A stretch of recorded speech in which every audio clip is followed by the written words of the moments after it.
Yoo arge Minnesota deemtaa jedhee gaafata.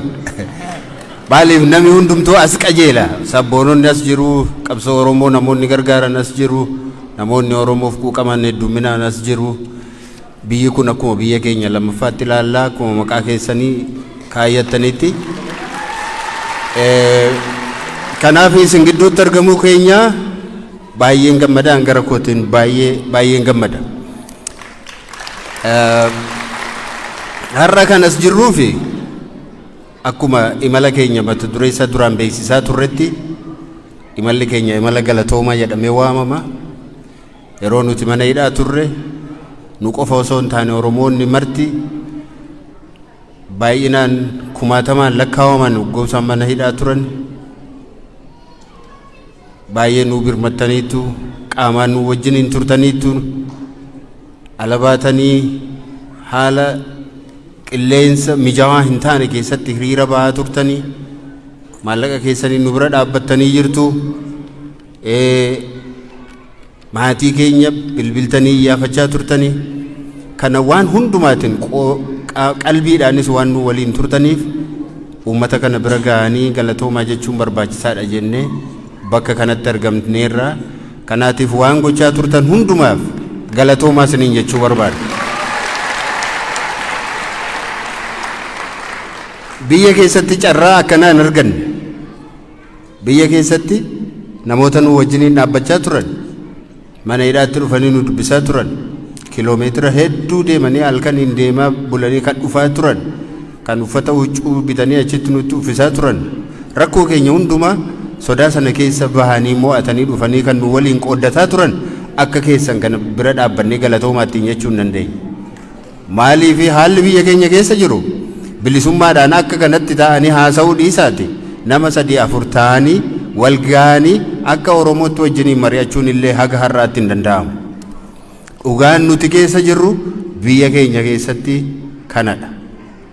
Biyya ormaa keessatti bilisummaadhaan haga kana teessanii baay'attanii konkolaataa keessan bakka feetan dhaabbattanii abbaa feetanii waliin dhuftanii sa'aatii feetanitti deemuun hafee nama 3-4 ta'anii biyya sana keessa sossoo'uun hin danda'amu. Har'a sadarkaa kanarra jirra. Namoonni ammallee mana hidhaa jiru. Waggaa 3 dura ugguu dhufnee fi har'a tokko miti. Ani ispiriitiin koo tokko miti. Afurri koo gaafa sanaa fi inni har'aa tokko miti. Kaleessuma guyyaa kaleessaa eeguma nuyi as galleeti Oromoorra waan ga'aa jiru baay'een keessan nageessaniitu ta'a. Dheengadda kana torban kana keessa maal akka ta'aa ture baay'een keessan quba qabdu ta'a. Konkolaataa irraa buusanii jumlaadhaan akka fedhanitti ajjeesu biyya sana keessa. Ilma Oromoo harka isaa dudduubatti hidhaniitu rasaasaan tumanii ajjeesu. Gaafa sana tamuuf yeroo isaan kaarikuleemii diizaayinii godhachuu jalqabantu ture. Har'a garuu afaan keenya barachuu dhiisaati. Afaan keenya nuyyuu afaan keenya akka nuyi dubbanne nu ayyamuu barbaadan. Afaan keenya akka nuyi dubbannu iyyuu gaafa sana barachuu barbaadaniiru, dubbachuu barbaadaniiru. Har'a immoo sinumaa dubbattu afaan keessan nuun jedhu. Hamma sana hamleen keenya cabee dhugaa dubbachuudhaaf. Kabajaan keenya hamma kana rukutame.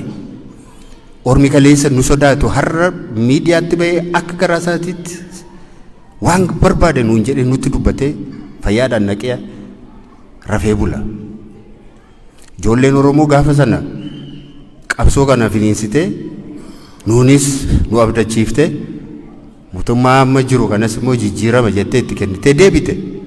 Baay'een ishee lubbuudhaan hin jirtu har'a. Baay'een isaanii lubbuudhaan hin jiran.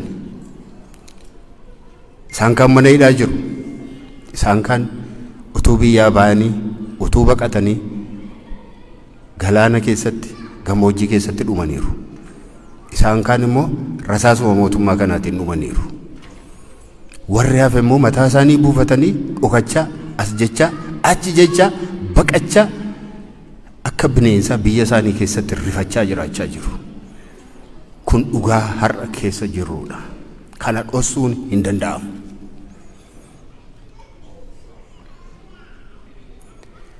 Kanaatiif nuyi ba'uun keenya anii fi Jawaar ba'uun keenya duwwaan gammachuu guutuu hin fidu.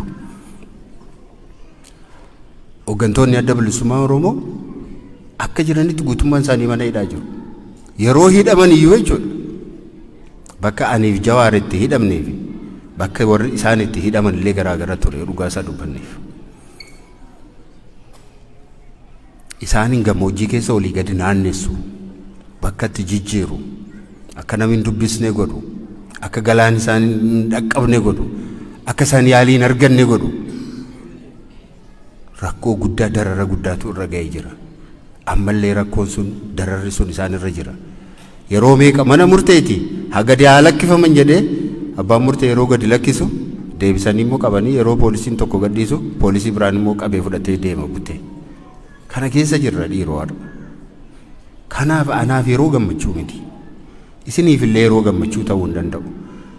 Dhuguma nuyi ba'uun keenyas salphaadha jechuu hoo miti.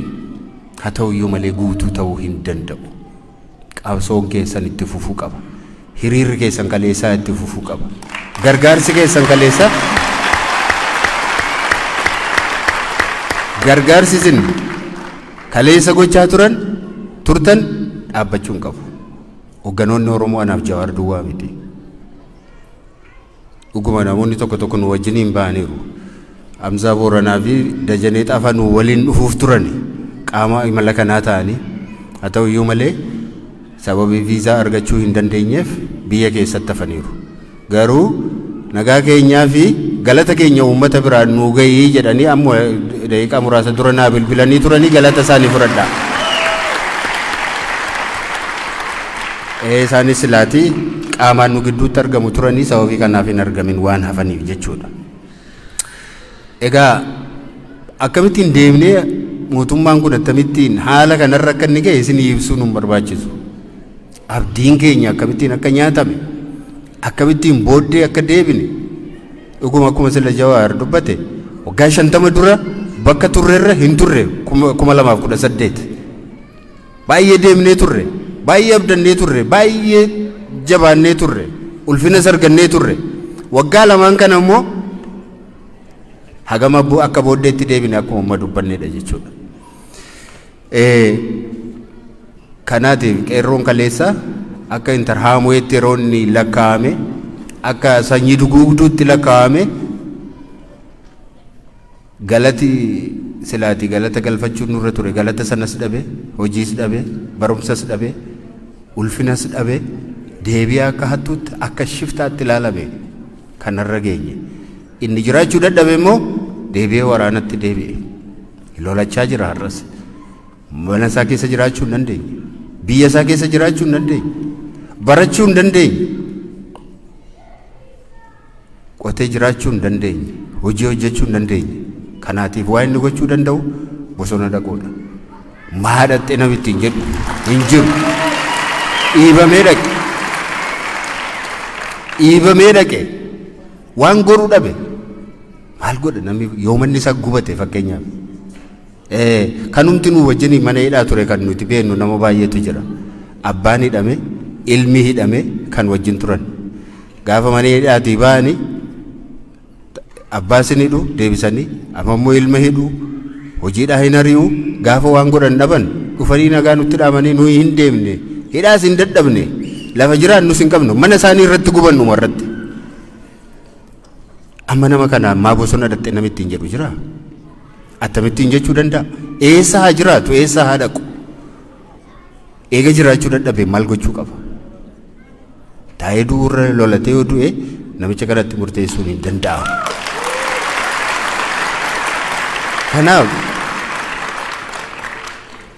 Kanaaf haalli nuyi keessa jirru har'a fakkaata. Mootummaan addunyaa kanarratti mana qotee bulaa mana hiyyeessaa gubee bira dhaabate itti sirbu mootummaa Itoophiyaa malee argine hin beeknu nuti. Mootummaa nama osoo lubbuun jiru ibiddatti waadee gubee gaggaragalchee akka nama foon waaduutti guggubee osoo hin gaafatamin hafe mootummaa Itoophiyaa malee dhageenye hin beeknu. Kanaatiif nuyi amma dubbachaa turre kanaan duras nagaa barbaannaa yeroo jennu maal jechuu keenya mootummaatti maa jirra nagaa buusi uummata kanaaf uummata kana hin dararina hin ajjeesina jiruu hin dhowwina jiraachuu hin dhowwina akka kanatti uummata waamne itti haasa'uu hin dandeenye kanaaf isinitti kan nuyi haasa'uu dandeenye waa'ee nagaa isinitti himuu dandeenye yeroo isinitti himnu mootummaan haa dhaga'uudha malee isintu jeeqaa jira jechuu keenya miti uummatatu jeeqaa jira jechuu miti uummatatu mootummaan rakkisa jechuu keenya miti kan nuti jechaa jirru haa dhaga'u mootummaan haa dhaga'u nuyi mootummaa adrees gochaa jirra uummata kana nagaan dhowwini yoo akka kanaatti itti fufimmoo isiniin itti gaafachuudhaaf ilaa mootummaan nu dideera akeekachiifnee dadhabne ittimnee dadhabne gorsinee dadhabne nu bira dhaabbadhaa jennee akkuma kaleessaa duula isin waammachuudhaaf qabsoo keenya sagaleessaatti deebi'uudhaaf qabsoo keenya sakaraa cufuutti deebi'uudhaaf qabsoo keenya mala adda addaatiin fayyadamne mootummaa isa darbe sana ittiin kuffisnetti deebi'uudhaaf ammas kanaaf akkasiin beektan barbaada akka kanaatti akkasiin nu hubattan barbaada gara fuulduratti maal gochuu qabna isa jedhu irratti akkasiin quba qabaachaa deemtan nu hojiin keenya mormituudha hojiin keenya mormituudha morkattuudha aangoo barbaadna saba keenyaaf jecha aangoo barbaadna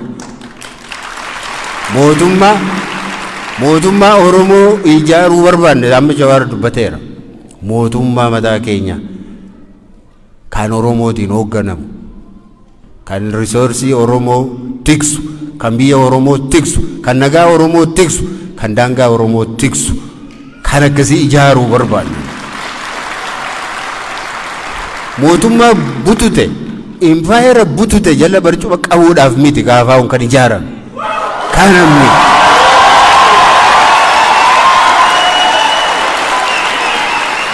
kana gochaas hin jiru kanarraati shakkii tokko hin qabaatina kana tiksuudhaaf hin jiru dhiiga ijoollee keenyaatiin dhiiga isaaniitiin marree buddeen nyaachuu hin dandeenyu dhiigatu jira eega nuti galma kana keessa seenneeti Oromoo meeqa du'e laata yoon meeqatu du'e laata otoo bilbiltanii gaafa si baatan amma nami baay'een iddoo akkasitti abalu du'e iddoo akkasitti yookaan feesbuukii yoo bantan wayii tokko argitu lubbuutu itti kaffalamaa jira kana jala barcuma qabuu hin dandeenyu nuti hin danda'amu ittimna hin akeekkachiifna dhaabbadhu jenna yoo isaan didan nus hin duulla isinis hin duultu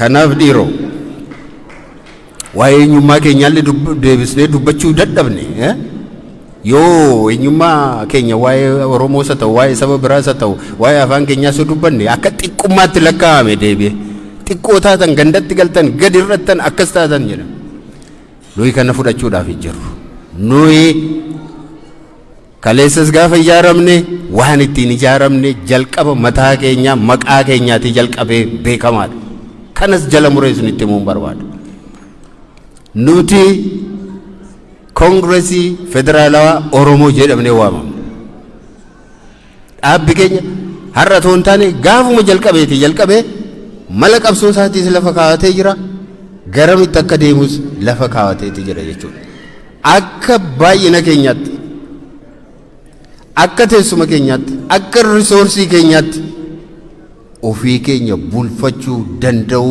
mirga kana gonfachuudhaaf falmachaa jirra garba namaa ta'uudhaaf falmaa hin jiru sabaaf sablammii biraa wajjin nagaa jiraachuu barbaada garuu harka tokkoon wannoo ta'uun hin danda'amu nagaa namaa kenneef nagaadhaan wajjin jiraachuun barbaachisaadha Oromoon nagaa barbaada nuyi wannoo keenya keessa vaaliyuu keenya keessaati sana keessaati baanii hin beekne ammas kanumaaf qobsoo kanaatiif yeroo waa'ee nagaa yeroo haasofnu nuyi kanaan dura waggaa meeqa duraatii jalqabee tartiibatti hin deemaa jirru qabna maal jechuudha kun biyyi keenya rakkateera nagaa dhabeera beela'eera mootummaan nagaa dhowwateera warri diddan immoo mootummaa nagaa nu dhowwate kanaaf hin jilbeenfannu nus waraannee lollee duuna yookaanis immoo mirga keenya deeffanna jedhanii warri jiran immoo jiru. Kana gidduutti qoonni hin jiru, dinagdeen guddataa hin jiru, nagaan hin jiru, baratamaa hin jiru, rakkoo kanatu jira. Kanaatiif maal jenna nuyi dhaaba warri kuttan uummataan jechaa jirra miti kana bara uummatatu rakkoo uuma jechaa hin jirru nuti. Inni tokko mirga isaatiif falmataa jira, inni tokko immoo ani mootummaadha jedhee waraana labsee jira. Kanaatiif lamaan keessan iyyuu dhaabaatii bakka tokko taa'atii gara mareetti deebi'a. Kanaatiif naashinaal daayaloog yeroo jennu nuyi waraanni bilisummaa Oromoo, waraanni TPLF, mootummaan taa'anii dura haa mari'atan. Waraana dhaabuu irratti walii haa galanii jenna. Kana jechuun qawwee keessan kennaa jechuu keenya miti. Qawwee kennaa hin jenne nuti. Qawwee keessan kennaatii taa'aatii mari'adhaan jedha. Qawwee eega kennanii marii maalii barbaachisa? Marii hin barbaachisu eega kennanii. Kanaatiifi lafa jirtan jiraadhaatii waan qabdan qabadhaatii taa'aatii mari'adhaa. Egeree biyya kanaa irratti taa'aatii mari'adhaatii murteessaa.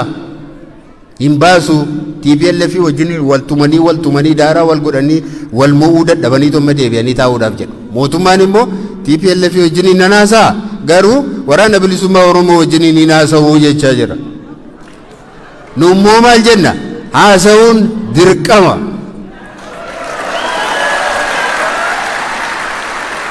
Adda bilisummaa Oromoo wajjin naasa'uun waraana bilisummaa Oromoo wajjin haasa'uun dirqama. Dhukkuba wal fakkaatuuf qoricha adda addaa hin kennan. Achitti mareetu baasa eega jedhameeti lolaa fi asittis mareedhuma duwwaatu baasa. Dhaanii mari'achuudha. Maaltu bosonatti sin geesse? Ijoolleen achi jiran koo baay'een isaanii namoota digrii qabanidha. Namoota beekumsa qabanidha. Namoota hawwii guddaa qabanidha. Namoota abdii guddaadhaan baratanidha. Namoota gara fuulduraatti karoora guddaa qabanidha. Namoota sammuu hin qabne miti. Namoota bosona keessa taa'ee muka nyaate agabuu buluudhaaf namoota fedha qaban miti. Garuu roorrootachitti isaan geesse. Roorrootu isaan galche bakka sana. Kanaati wajjin haasa'uun barbaachisaadha. Maaltu sin geesse yoo maal guutame deebitu jedhee mootummaan taa'ee wajjin haasa'uun barbaachisaadha. Barbaachisaa qofa otoo hin taane dirqama jennan. Dirqama. Yoo kana ta'uudhaa baate namuu waraana bilisummaa Oromoo ta'uudhaaf jira dhumarratti.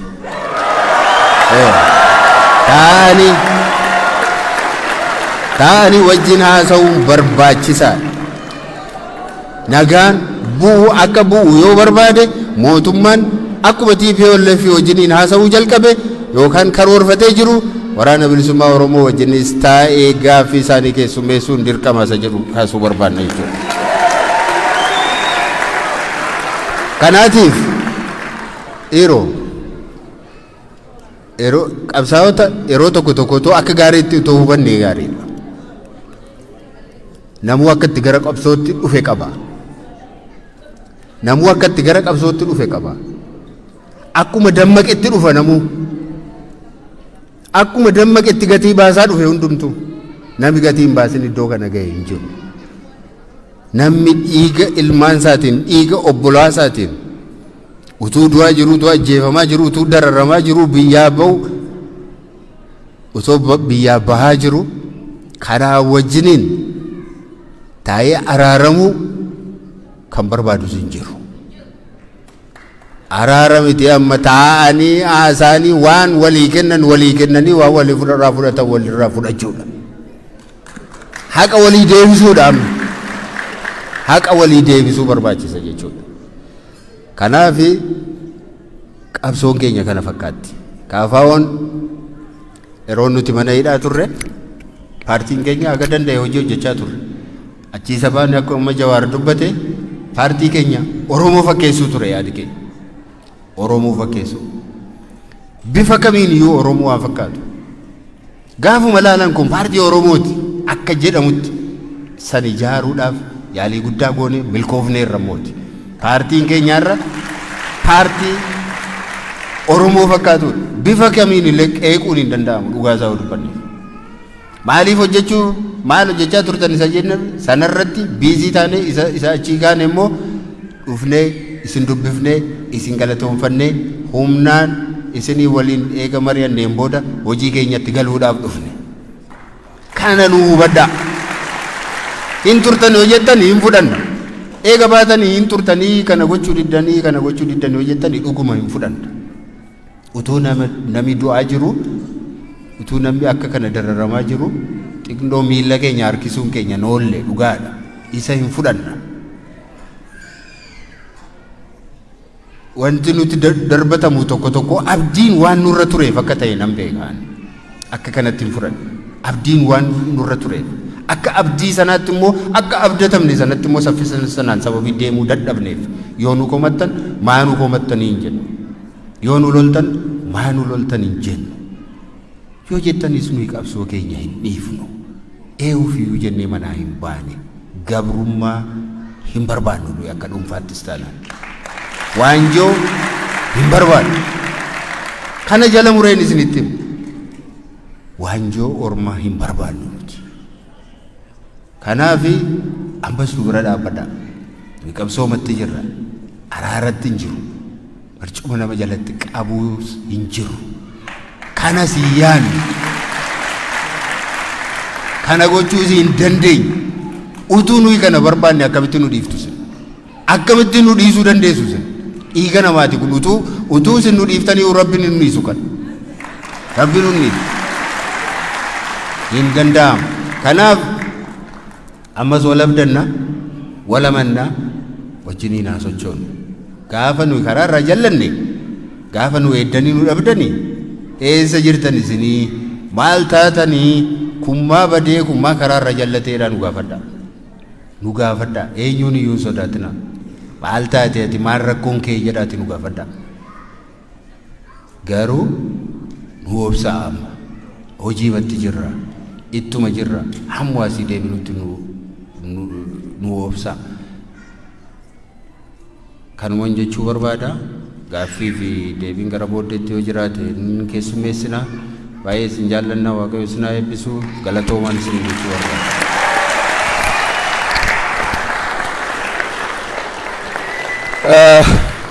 Keessummoota keenya lamaaniinuu hedduu galatoomaa jechuu barbaanna. Namni hedduun kan eegaa jiru yeroon gaaffii fi deebiin jira. Yeroo gaaffii fi deebitti oduu darbin dura keessummaan manaa abbaan siitii kanaa nu bira jira.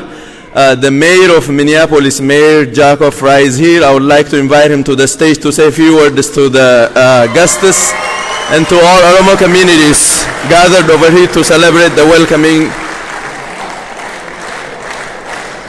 Shab God asimadda.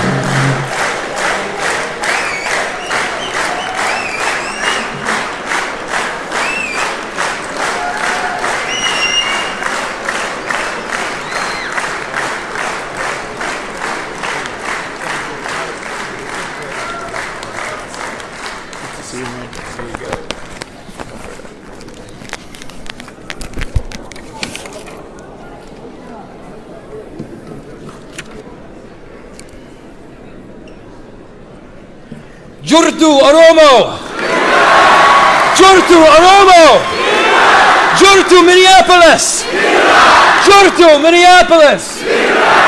Akom Gipta Faea!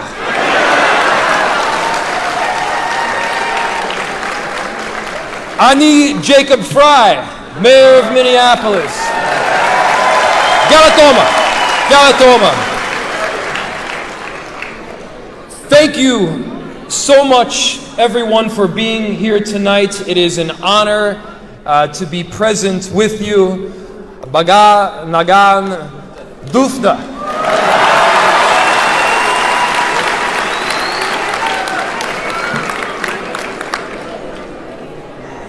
And it is a great honor as well to be back here again now several years later with our heroes, with our friends, Jawar Mohammed and Bekele Garba.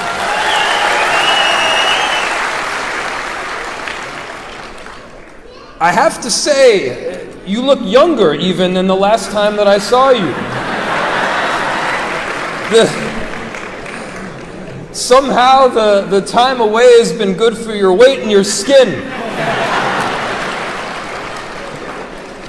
But to have you back in Minneapolis is such a great honor, and I remember about 1 year ago, I was here with my friend and colleague, Councilmember Jamal Osman, and we were putting out a resolution or a proclamation describing the importance of releasing the political prisoners, of making sure that anybody that was speaking out in righteous form in Ethiopia or anywhere else for freedom and for peace, they themselves should be set free.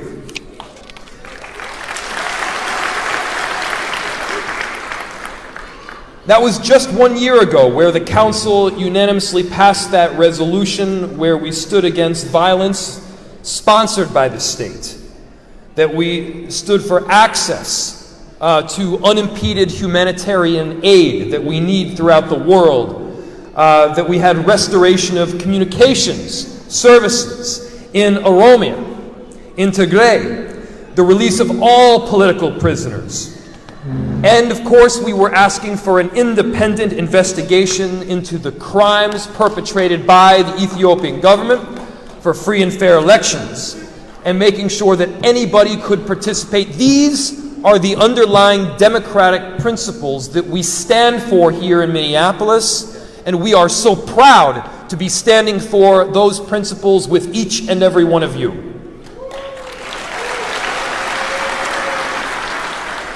And so I don't want to make longer what I'm sure has already been a long ceremony, but Galatoma, I'm so proud to be here with all of you. I want you to know that I, as the mayor of Minneapolis, our Minneapolis government, and everyone here, we stand with you. We are proud to partner with you, and it is an honor to stand up for peace. Galatoma, thank you so much.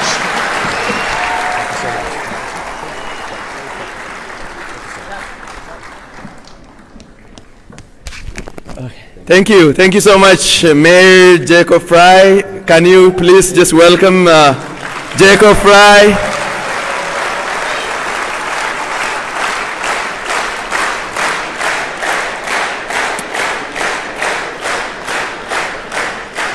Thank you, Mayor Jacob Fry. It's not only Mayor Jacob Fry. There are quite few people that have been advocating for the release of prisoners and helping Oromos in many aspects. We recognize and we appreciate Senator Kerry is also here. I would like to invite Senator Kerry to the stage to say quite a few words. She has been with us. She has been helping our struggle in many ways. So I'm inviting Senator Kerry to the stage.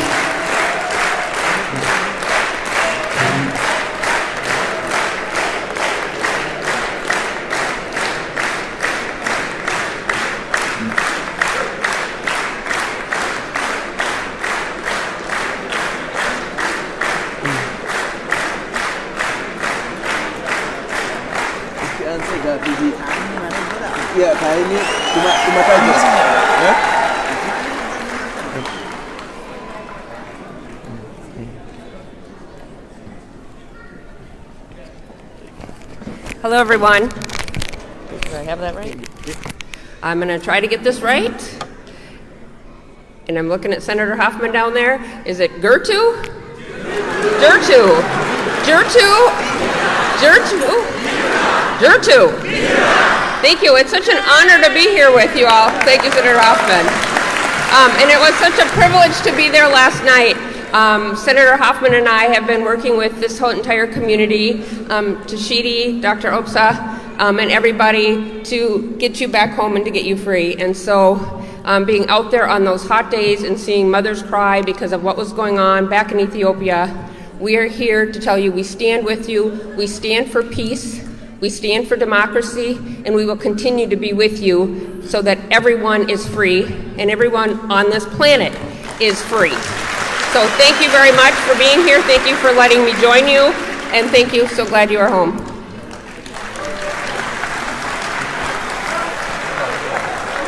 All right. I'm short and sweet. Okay. Thank you. Thank you so much. I'm handling multiple stuff at the same time, so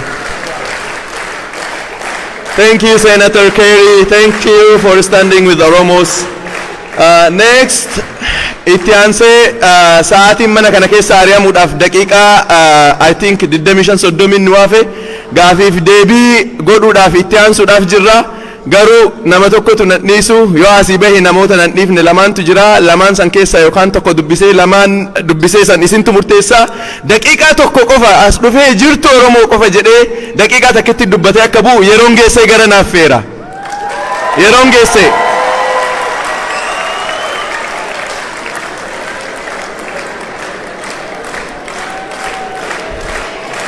Maayikatti yana harkaa butte jedha.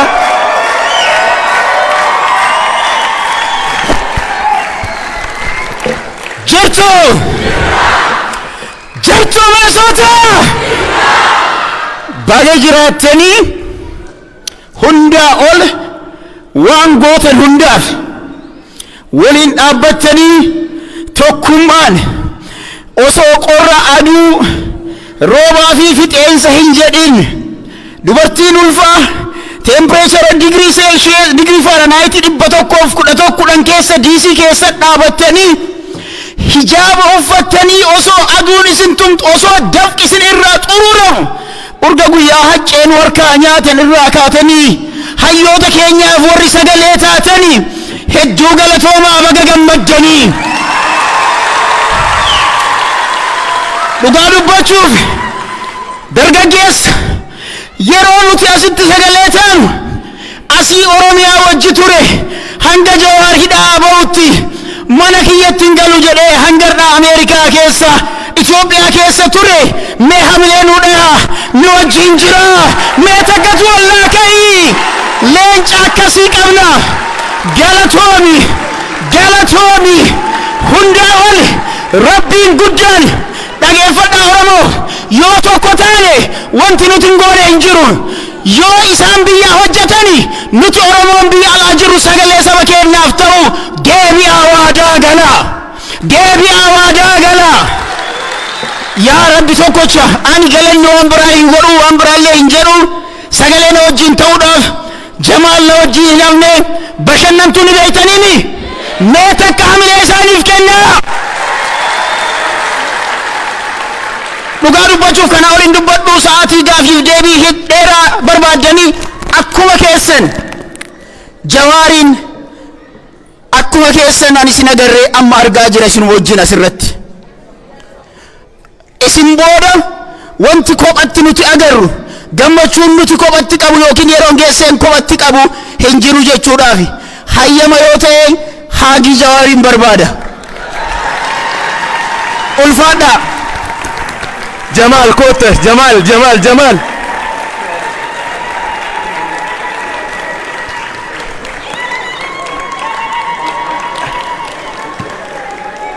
Yeroon geesseen promisii isaa kippi godheera daqiiqaa takkitti fixee Jamalis daqiiquma takkittitti akka daddafee fixee gadi bu'u abdiin qabaa Jamal.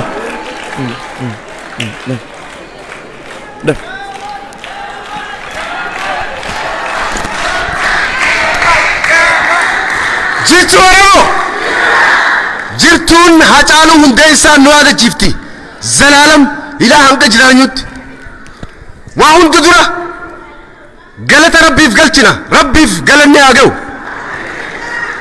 Oromootiyaa Minnesota gammaddaniini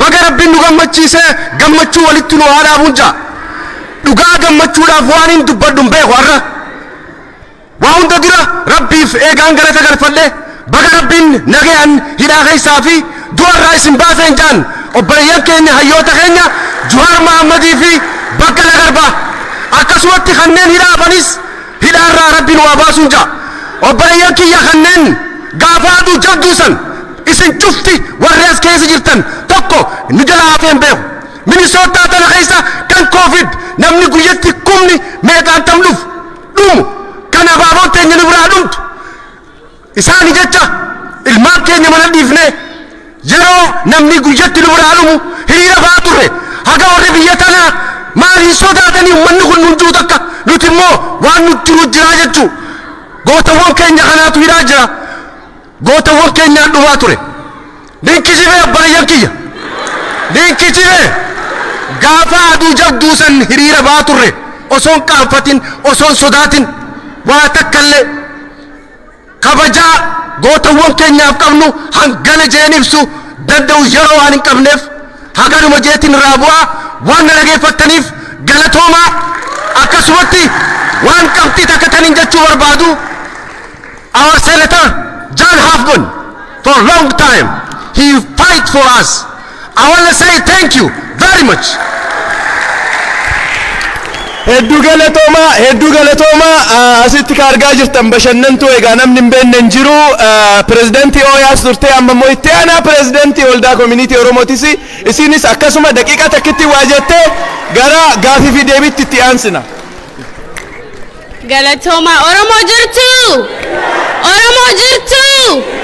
galatooma duraan dursee ijaan si arguu kiyyaaf hedduu takka gammachuun na dhaga'ama.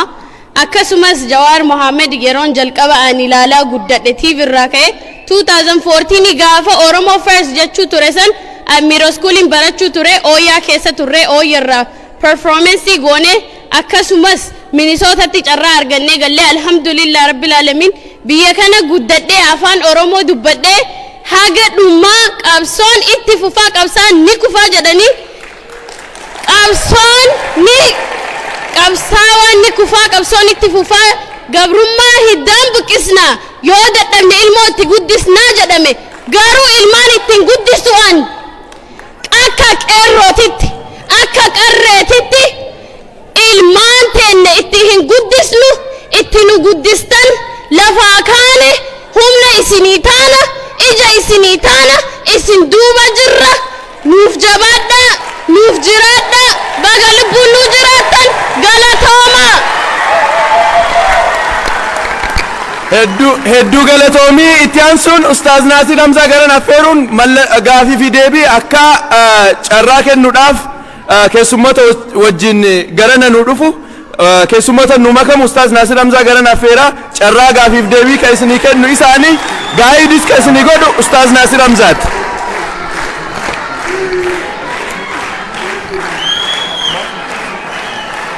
mana kana keessaa ba'uudhaaf daqiiqaa 20 nu affeera daqiiqaa 20 tanatti waan manees godhamtee jechuu danda'amtu qofa obbo Baqqalaan waan hedduu isinii deebisaniiranii odoo waan hin dubbanne hin deemnu akka hin taane waan ka'uu qabu qofa obbo Jawaaris obbo Baqqalaanis presenteeshinii isaanii keessatti waan hedduu isiniin jedhaniiranii gara Ustaaz Naasiritti carraa dabarsee gaafiif deebii kan akka nu hogganan isaanii kennee jira.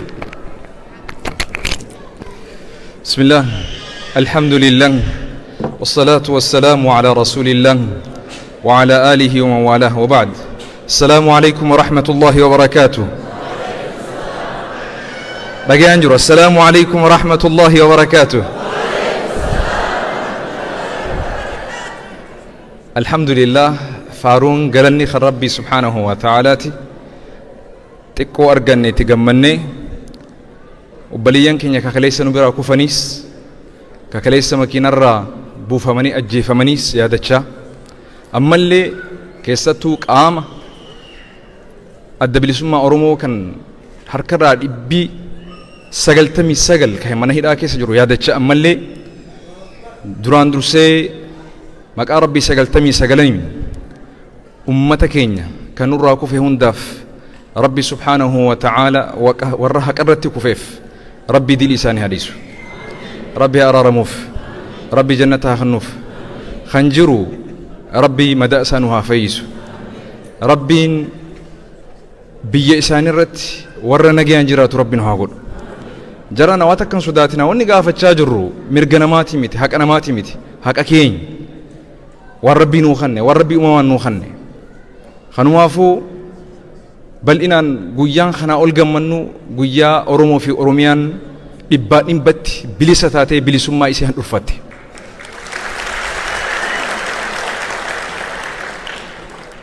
garuu gammachuunii fi gaddinis wal faana waan jiruuf wanni nakkanname kun dalagaa jabaadha, hojii cimaadha. Sa'aan asii qabnu sa'a gabaabaa waan ta'eef gaafii keessan irra guddaa obbo Baqqalaa Garbaa deebise na fakkaata.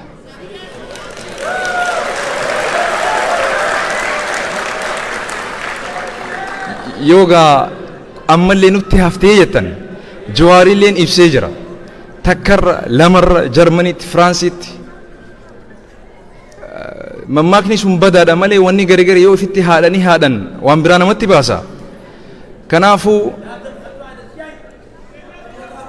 gaafii hireen isnii kan namaa gaafii hin gaafatamin gaafii addaa gaafii haaree nama qabuuf dubartiirraa nama 5 dhiirarraa nama 5 akkam jettan walii gallaa dubartiirraa nama 5 dhiirarraa nama 5 gaafii addaa tadila ammaan gaafatamin irra nutti hin deddeebiinaa waan jedhu irratti walii gallaa hawwootiif haa kennu dura. Aye yeroo naaf ni yeroo keessan aye absharshan maayikii isine kanina maayikii warra qindeessitan pilaasimo gaafii daqiiqaa takkitti wal taanaan isin kat godhan galatooma dubbii galataa ta irra deddeebi'ee namni galatoomaa jedhu sun osuma jirtu maaliif manguddootaa fi hayyoonni already waan jaanii jiraniif isaan isinirraa nyaadhama kallattiin gara gaafitti takkaa yaada qabdanitti achi dabra not too much explanation gara hawwootiin irraa eegaluu deema haadha otoo as bira maayikii isinaaf kanni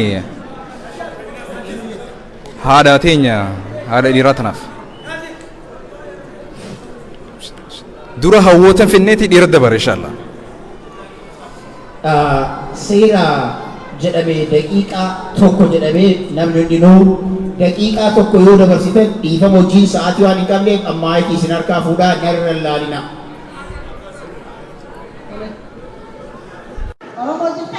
Ayya gara gaafii kiyyaa deema.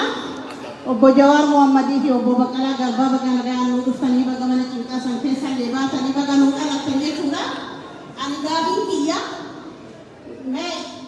ji'a kana guyyaa jaha kaafaawwan waajjira bananne jettee bakka maratti gammachuu ibsitee aanaa radeemtee oofisa isii bante oofisa isii taa'anii balamaaf jaha akka cufame san jechuudha. Amma koo hooggantoota kaafaawwadhaa ka oofisa banan bakka oofisa bananitti hidhatti guurutti jiran. Isinoo gaarantii maalii qabda yoo biyyatti galtan? Bakka sanitti isin deebisan ani ka jedhu namni waajjira eeyyamee deebi'ee nama hidhe isin gaarantii maalii qabda ka uummata kana sochoosutti jirtanii?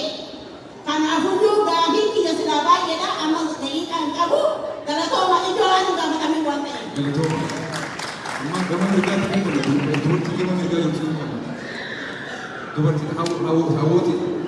Yo hawwoti taate qofaatu baas. Hawwoti gama mirgaatiin keessatti qofti taate namni gama narreef dura qaba. Achi gaafa yeroo keessa gama mirgaa. Nama ol kaase gaa'oo.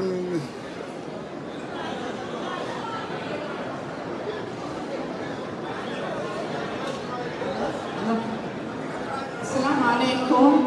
Johar berada sukhaitif baga gammanne hadeebine santunulle selle Allah kana marawat si gammanne baga rakkune yaasi baase oddu gammanne baga gaduftan anammo gaafis ni fikkamu baga le gambalu baga cofal deebsa ankanu mufuti khawra pakin kazitu deebse jira waani gaafatu warra barata khaynya hoggana keenya cufa Oromoo haas jiru kabiyya jiru haala jiru cufa akka barataa keenyatti manni waan hin gaafatu miidiyaa gubbaa teessanii maaliif wal balaaleffattan wal hin balaaleffatina takka ta'a muhoota gaba dubaatti wal gaafadha afaan ingiliziiti afaan amaaraati akka sabni biroo nu dhaga'utti bakki teenya gabbaastan inni minaan diganaa nama corqorfamee nama bilisoomee miti ammoo antanii qalannuusin hunduu dubaan dhufaa wal gaafadha malee miidiyaa dubbatti barataa keenya kan ba'anii kanaan si gaafadha harka qabadhu akka qabadha misooma Johar baga dhaga'aa sumboota nu haa baasu abaa'oo ta'e irratti nu haa dhiisu. Namni sadaffaadhaa hawwatudha. Hawwatudha namni sadaffaadhaa. Thank you. Waalaikum salaam warahmatullahi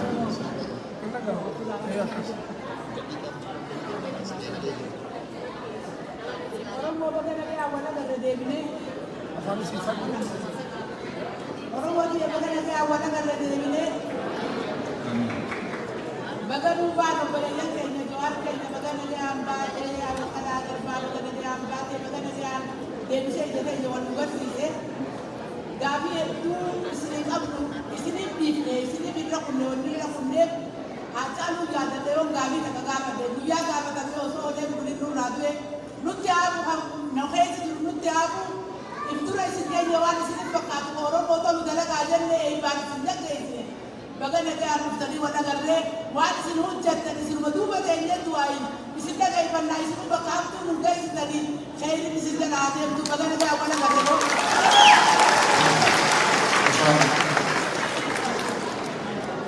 namni dubartiin afuraffaadha hin jiru. Yeroo geesse walakkaasa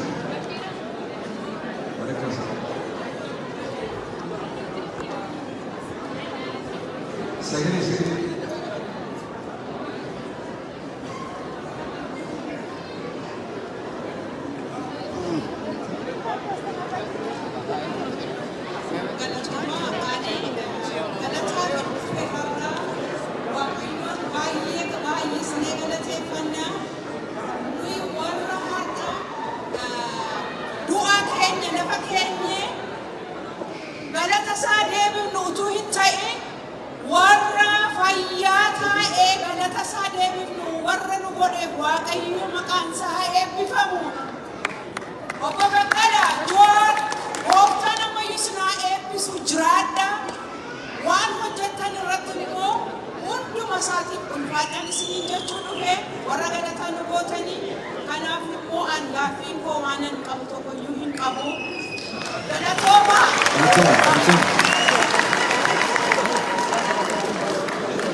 Amdia.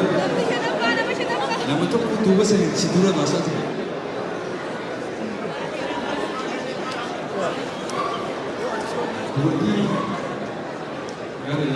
Okay. Ani gafin kamu Johani di bakal ada fi. Hegere greda mal fakati. Especially negotiation kana bodan ti amma ja taras gati program muktem te ammo na to oromia jati devi fakati. Gafi kana udara mandare na please. Progresi. Dura. Akan hire tak timai isi agan. Ani tu bahasa bahasa tu. Beri ira.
Nama malif bakka takka walitti hin qabne. Warri dhiiraa harka akka malee irratti dhumaate shaafii reefu dura baasee wal keessa godhe. Wal keessa godhe.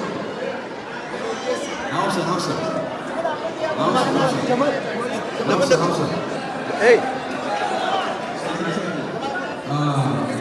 Ini gazetnya satu polis kan? Anak Hausa. Ani nama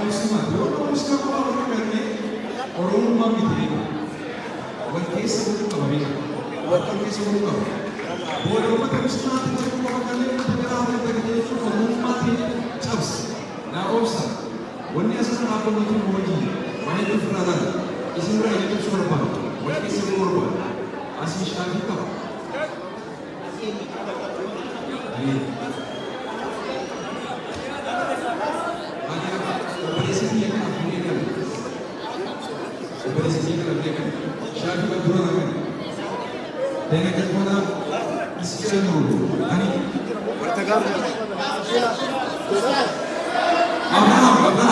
Abraham, come forward here. Come here with Kham. Come here with Kham.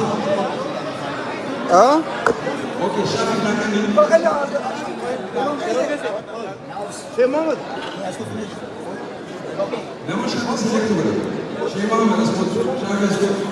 Burka warna tigre test karo. Tigre rana masuk karo.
Ayah, warga gamasina eeggadhaa yeroo takka sirrachi dhufa nama walii jajjabeedhaaf taa'ee jira nama sanaan kunuunsa kenna.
Sagaleedha itti qaad.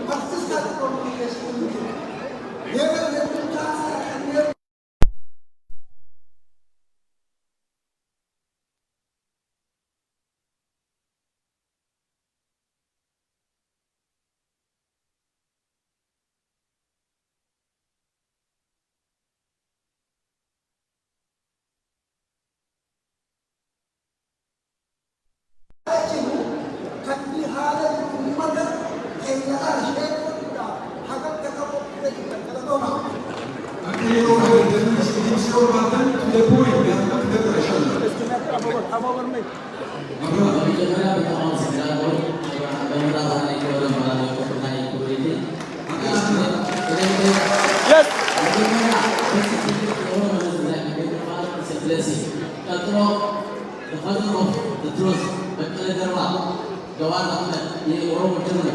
Nak tu sebenarnya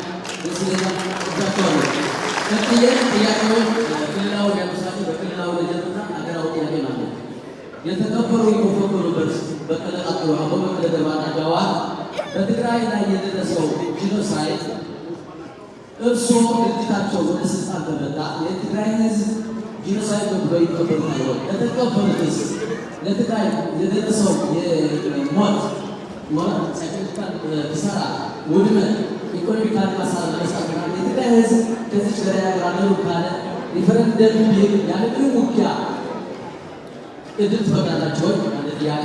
ቀጥሎ የኤርትራ መንግስት በፊንፊኔና በኦሮሚያና በትግራይ እንዳለ ያምናል ወይ?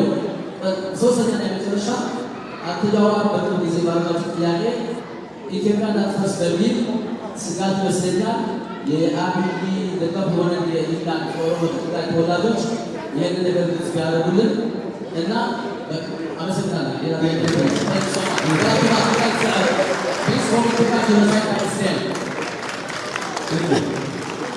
بسم الله الرحمن الرحيم الحمد لله رب العالمين والعاقبة للمتقين ولا عدوان إلا على الظالمين وسلام واحد دولار ببشر بربادة دقيقة فكان أخنما مليون ميكان تذكر دوبة جلو قاسية كياتا من شكله كم قال علمنا ما تقو دلقنا ما تقو تنبون دلقنا أقولون كي دلقنا تكسان بونسيتي نولي بونسيتي تاتيجر شكي تكتر ملك جوهري في ولين وفدتك أبسواني من هدا سينا وصو أمة قرآن وتسلابة أيوما ساني نبي سانبيو دلقا إسانيتي أمة قرآن وتتقنك قلبي ساني دلقا إسانيتي مولتني جران هافية قافينتية أرانتنا deebi'aniitiin nagaya buusne jaan nagaya buusuun barbaachisuudha bara ni jaalanna nagayni irreen biran jiraanne nagayen taatu beekaa quba qabaadha. Wait, hold on, let me finish, yes. Let me finish, gaafiin an fixadha. Nagayni irreen biran jiraanne nagaya addunyaan harka dhooyteef nagaya addunyaan jabduun harka jiraateef example tanuuf ta'uu dandeessu nagaya buusiinsa Falasxiinii fi Israa'eel iddoo jirtu haa yaadannu. Amma soddomiif deemtee Falasxiin irree waan dhabdeef harka siidaa dhabde. Nutis yoo irree hin qabaanne haqa hin qabaanne namni nuuf haqa keenya nuu kan hin jiru bilisummaan kadhaadhaan hin argamtu jechuudha. Waan gootan ibsa hin barbaachisu. Gaafii keessa qofa ibsa kennitan jedhu kun nu wal beeku beekaa.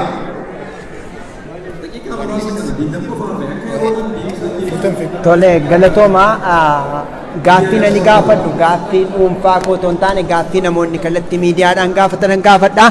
Itichaa guddataati Oromoo Diyaaspooraa miidiyaarraa Jawaar gaaffiin si gaafadhu dhuunfaatti jechuudha akka waliigalaatti jechuudha.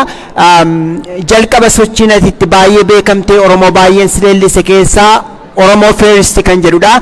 Isa kanaan immoo OMN hundaa'ee milkoominni guddaan itti dhufeera. Amma yaada Oromoo First jedhu gara Itoophiyaa Firstitti waan jijjiirte fakkaata jedhamta. Isa kana irratti deebiin kee maali? Inni kan biroo waraanni bilisummaa Oromoo yeroo ammaa kanatti namoonni leellisu haala qabatama biyya sana keessa jirutti dhugumatti osoo waraanan qabaasiin osoo qawween qabaatiin karaa nagaa milkeessuun hin danda'amaa laata? Isa kana akkamitti ilaaltu waddi kafaa'u?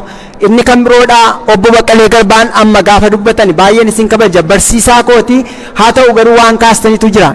Dubbii keessan keessatti haala qabatamatti yeroo ammaa jiru kana keessatti karaa nagaa furmaata kennina kan jedhudha. Dhugaatti maal abdattaniiti haala nagaadhaan biyya sana keessatti hiriira waamtanii mormii gochuun hin danda'ama? Isa kana akkamitti wabii godhattani? Inni dhumaa wannoo jechaa jirtu mootummaa wanna kana negosheet goonaadha.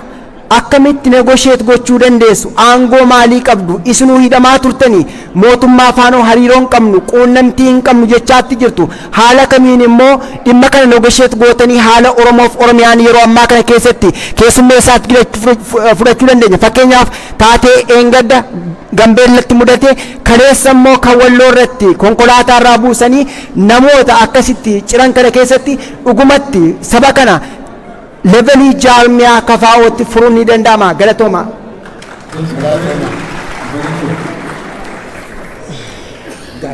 haya angaaf makiyyatan seena baga rabbiin isaan baasee yoo gartee anaa hafee malee dubbiin hin hafne haa ta'u reefun tana sautii isinittan ol fuudhe dhiifama wanni sautii isinitti ol fuudheef wanni Oromoo cabse warri lafa odoo taa'u kan lafaan achitti bahee nama wanni ija amma gartee wanni diisitti dalagame wanni obbo Saamuul irratti dalagame waan qalbii namaa cabsu walaakin ammoo yeroon geessen asitti gartee ummata Minnesootatiif maqaa itti godhe yeroon geesseedha isa galatoonfadha rabbiin umrii isaa haa dheeressu abbaa ilmaan isaa haa godhu karaa sheekotiitiin ustaad Naasir illeen gartee bakka tanatti gabbee akka ulamaani keenya gabba'u kan godhe haa galatoomu ammoo gartee Joohar Muhammad Baqqalaa Garbaa baga rabbi isin baase nuti odoo isin achitti isin kenninee jirra duutan jennee gartee dhiifnee jirra jarri kun gartee ni baanii ni garran jenne baga haadha teessaniin ilmaan keessanitti walitti isin deebise dhaamsan qabaa dhaamsaa ijoollee walloo hidharraa qolataa ibroodha walloo ergeetu jira karaa gartee yeroon geessatiin isarratan ergaa Jooharii obbo Jooharii nu gahaa jedhanii inni akka isiniin gahu tan ammoo aakhira biyya tana gartee nagaa goonaa jettan biyya tana akkatti nagaa gootan odoo Abiyyi Ahmad wallaalan humaan beeyni achi jiru odoo Alamuu Simeedha kagartee ituu fi karrayyuu waliin fixe kajoollee walloo fixe achi jiru odoo Awwaluu Abdii kadhuufun irraan citin Baale keessa jiru akkamitti biyya saniin deemta Joohar Muhammad akkamitti nagaa godhuu barbaaddan ana abbaa leencoti sin galatoonfadha telefoona kiyya takkaa lafatti ilaallee sin galatoonfadha obboleessa kiyya naa jiraadha abbaa kiyya Joohar obboleeyyan kiyya hundi keessanuu naa jiraadha umrii naa dheeradhaadha gartee galatoomaadhaan isiniin jaa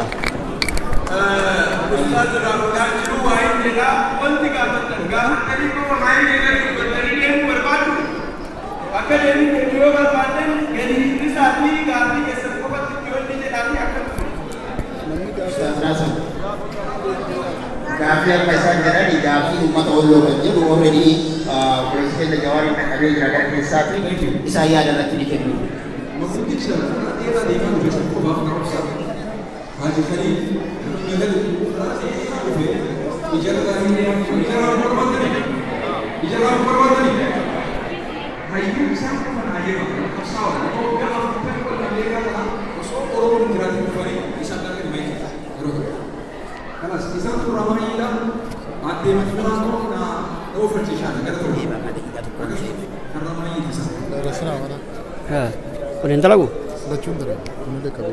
بسم الله الرحمن الرحيم السلام عليكم ورحمة الله وبركاته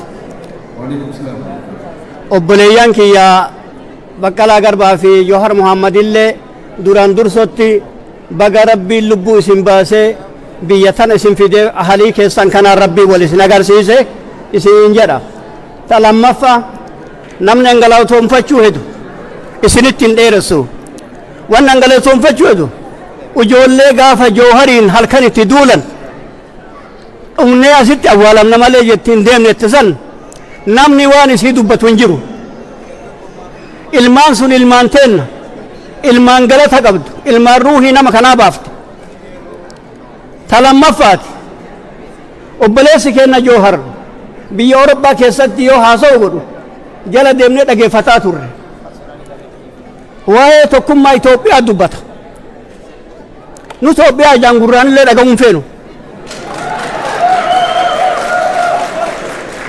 neber duunee awwaalamna malee ar'arraa qabnee Itoophiyaa dhagahuun feenu waan kana lamuu akka nutti hin deebine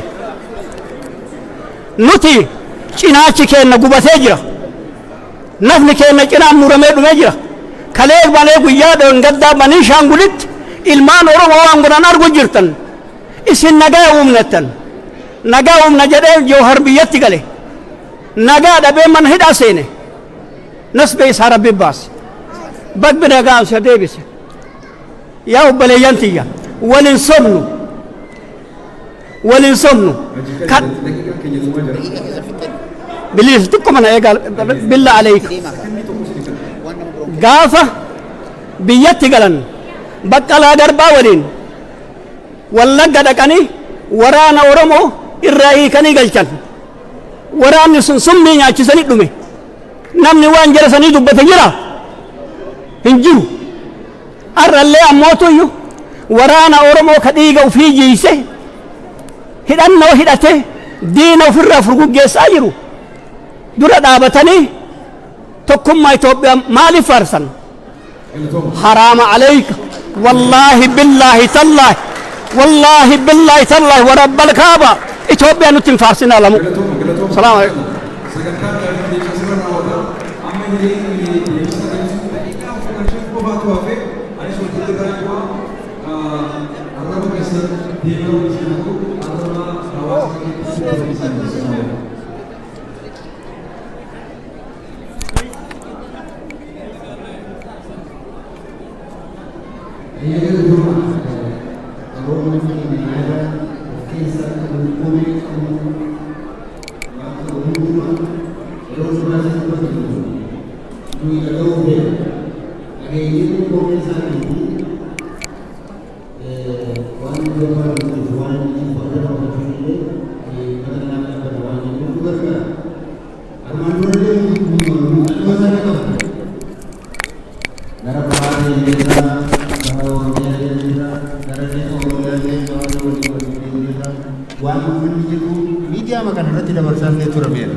waan uummanni jedhu dhaga'uun hin feena nuti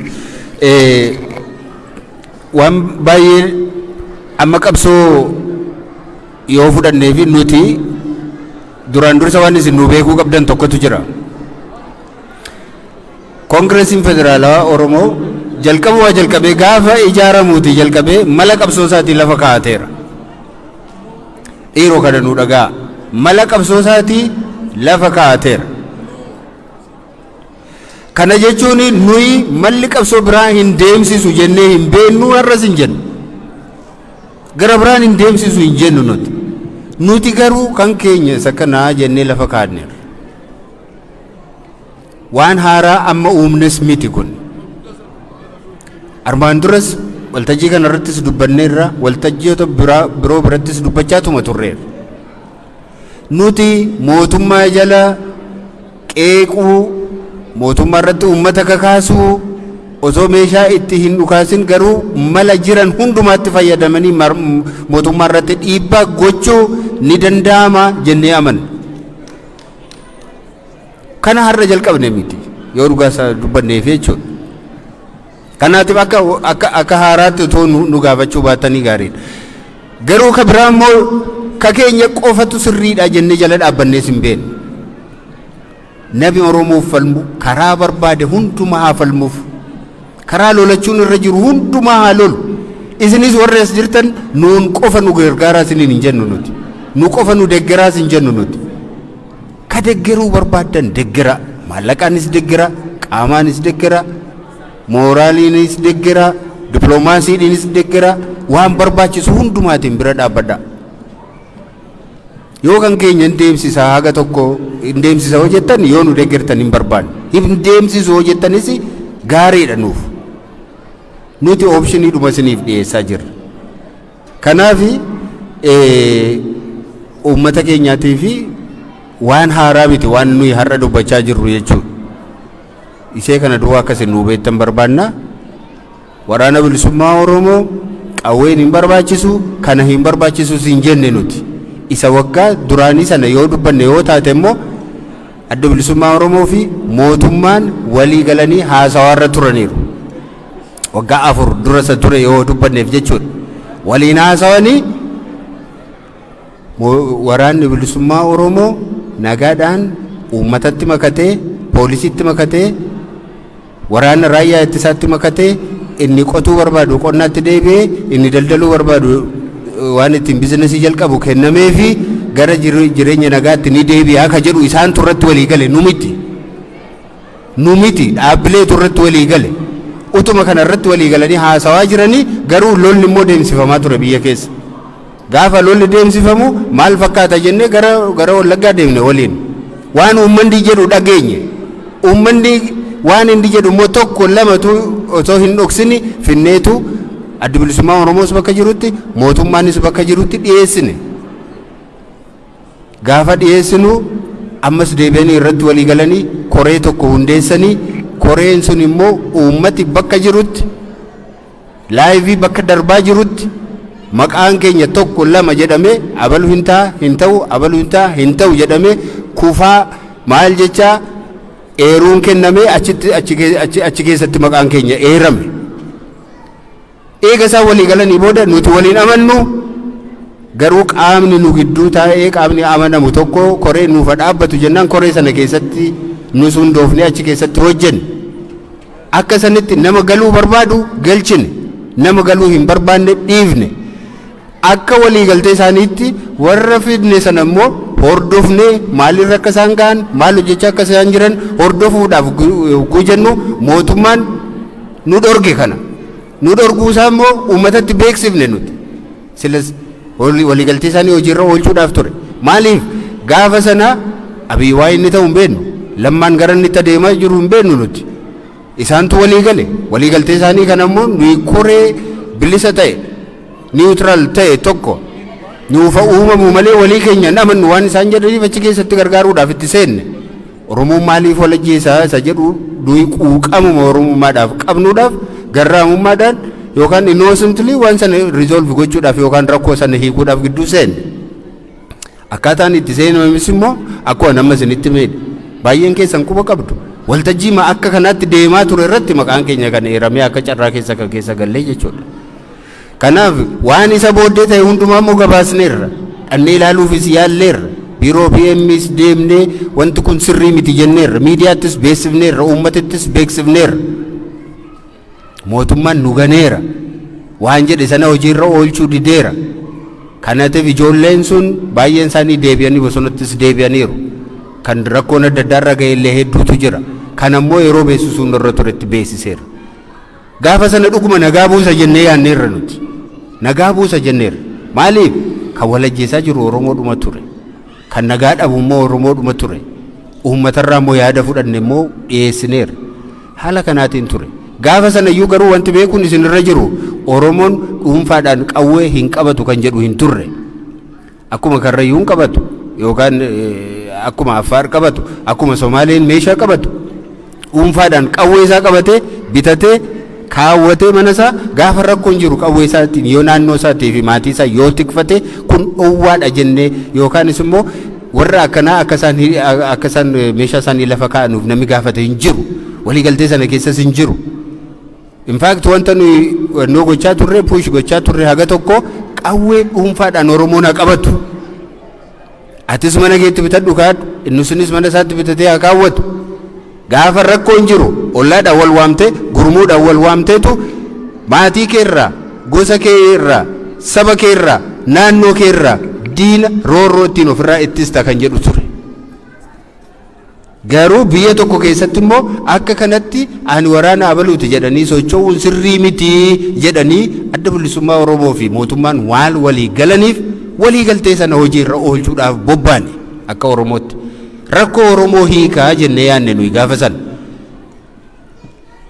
waan gara fuulduraatti ta'uuf deemu quba hin qabnu ture kan nutti dhaga'ame nuuni dararama Oromoon keessa ture nagaa dhabiinsa inni keessa ture kan baay'ee nu yaaddesse kanaatiif waan kun hin hiika ka jedhu abdii ture gaafa sunii fi har'i immoo tokko miti innaa laaltaniif gaafa sanarra har'arra ta'anii waan gaafa sanaa dubbachuun yookaan xiinxaluun baay'ee nama rakkisa nuyi dhuguma quuqamoo saba keenyaaf qabnuuf goone dogoggora hojjettan dogoggora indee fudhachuu dandeenya otoo sin ta'eetiin gootumoo hin gootan utuu waamamtanii Oromoo lamatu warra rukutaa jira Itamaajoor Shumiin gaafa sana tures har'a jirus Oromoodha muummeen ministeeraa Oromoodha inni warri waraana ajaju hundumti isaanii Oromoodha ugguu isaan taa'anii lakki waliin ajjeefnu walii gallaa yeroo isaan jedhanii adda bilisummaa Oromoo wajjiniin yeroo isaan walii galan teenyee dhageenyeerra and for the first time gurra kootiin yeroo isaan walii galan taa'ee gaafan dhaga'ee imimmaan buusee boo'eera gammachuudhaaf jechuudha qophaa keenya teenyee waa'ee dhimma keenyaa haasawaa jirraa ofii keenyaan waan keenya murteeffachaa jirra walii galaa jirra afaan tokko haasawaa jirra yaa rabbi si galatu hin jedhan kanaatiif akka koreetti bobba'aa yeroo jedhan I was the first to move saba kooti kan nagaa dhabe nagaa buusaa jedheen yaade hangaafa san kanaaf badiidha jedhe yoo sabi kun dubbate okay nan fudhadhaa yookaan hin fudhanna nuyyuu garuu gaafa sanatti badii hin turre waan qulqulluu ture waan dhugaa ture waan sabi sun gaafa sana keessa ture in argina turre rakkoon amma jiru kunis akka inni as ga'u hunuma ilaallaa turre jechuudha kanaaf kan isinumaa fanniisaan gaafi sana akkaataan nuti waan kanatti itti seenne waan nuyi hojjenne eegasiis mootummaa kanarratti garaa kutanne mootummaa nagaa barbaadu akka inni hin taane muranne qabsoo keenya isa jalqabaatti kan nuyi seenne eega sana boodan eega sanaati mootummaa kanaa wajjiniin guyyaa tokko walii gallee hin beenu osoo nu ari'u osoo nu hidhu osoo hojiidhaan nu baasu waajjira keenya osoo cufu waan meeqa utuu nu danqu kanuma keessa baanee deemaa jirra hidhaas fudhachaa jirra rakkoo jirus fudhachaa jirra maatiin keenyas waan hundumaatiin rakkoo kana baachaa jiran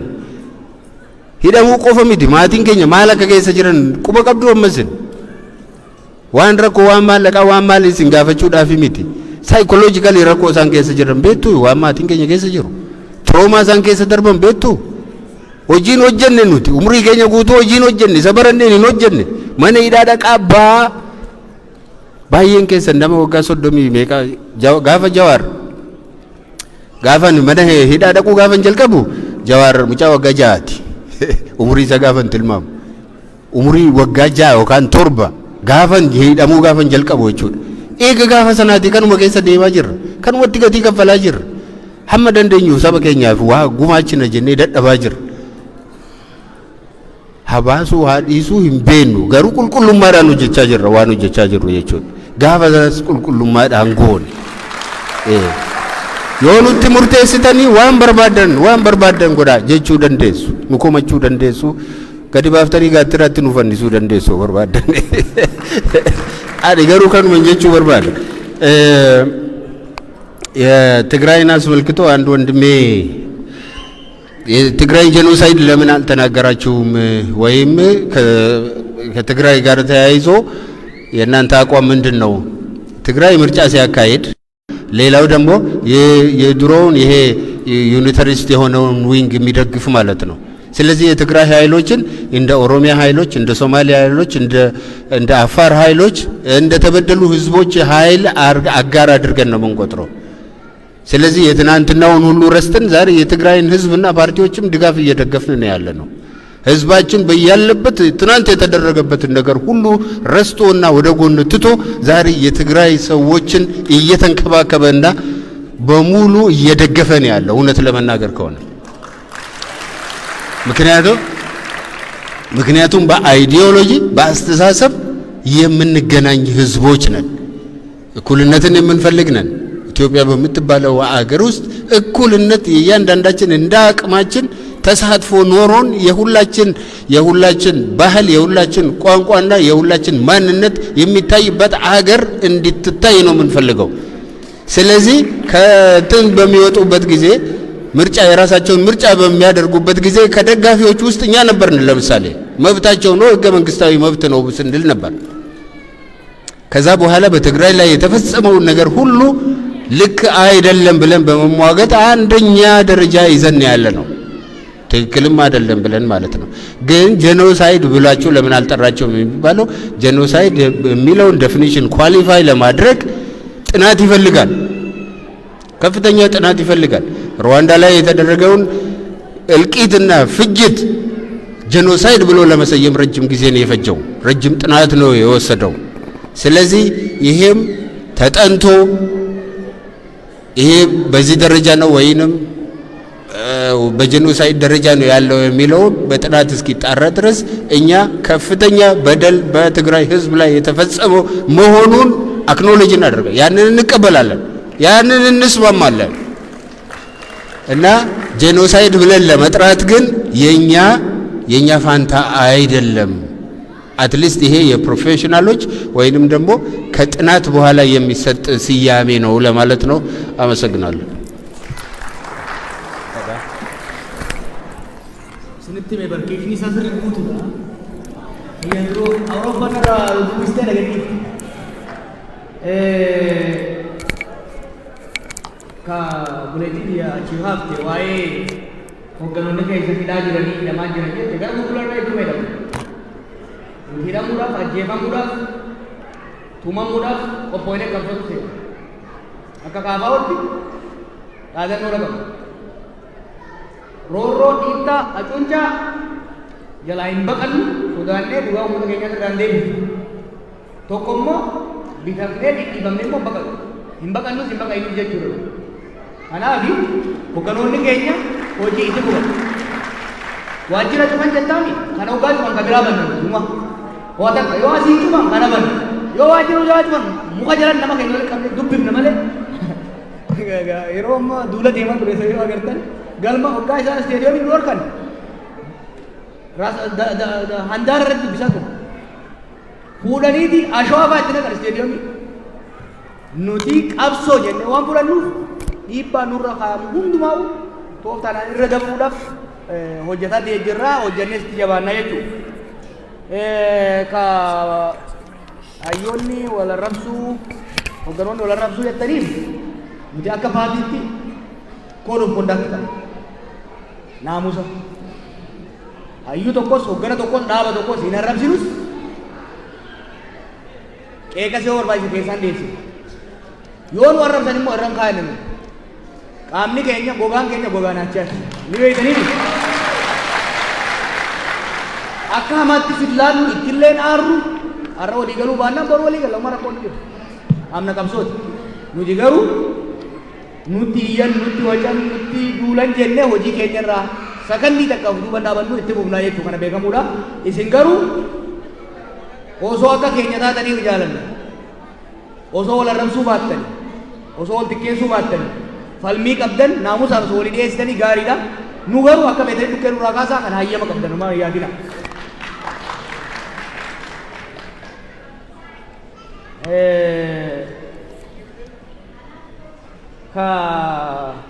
Akkamiin warra mootummaa kana amantanii osoo amannee hidhamna. Nu rabbii uummata malee waa biraan amanna. Uummanni keenya bakkaan socho'u rabbi bakkaan socho'u. Garuu aangoo qabanii humnaan aangoo irra jiranii tooftaa qabnuun hara hundaan akkuma baqqalaan jetti dhiibbaa irratti goona mariidhaan furamuu qaba jenna. Mariidhaan dhufnaan wajjin taa'ee mari'achuudhaaf qophiidha. Maaliifi gadoo kaleessaa laallee rakkoo kaleessaa laallee biraan deeshin barru dachii irratti waliin lolle ooyiruu daangaa walitti dabara.